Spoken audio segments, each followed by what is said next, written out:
Do some health news now. At least 1 in 5 women in the U.S. over the age of 50 suffers from osteoporosis, a chronic illness affecting bone mass. Well, now the U.S. Preventive Services Task Force is issuing important guidance on who should get screened for that disease.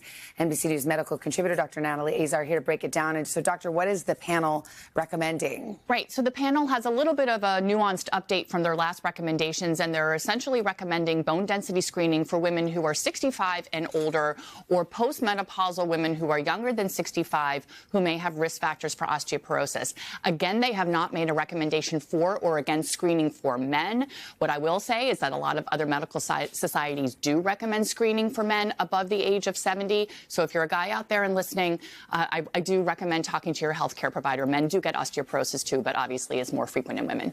Dr. Natalie, for women under 65, what are some of the other risk factors? Like, how do you know if you need a bone scan? Yeah, absolutely. So there are a lot of them. Probably one of the most important factors actually is your genetics. It can contribute to maybe about 75% of your risk of osteoporosis, as well as a family history, for example, of a hip fracture. Other ones include early menopause, current smoking, excessive drinking, low body weight, and a lot of medications and underlying conditions, medications like steroids, anti-seizure medications, conditions like celiac disease and rheumatoid arthritis. So if you're a woman under the age of 65 postmenopausal, also please have a conversation with your doctor about screening. A lot of times doctors will say, are you taking your calcium? Is it preventable? I mean, are there things you can do? Yeah, I'm really glad that you brought that up because there's a lot of mixed messaging on calcium and vitamin D. In terms of preventing osteoporosis, we recommend a healthy lifestyle. Yes, we need calcium and we need adequate vitamin D to absorb that calcium.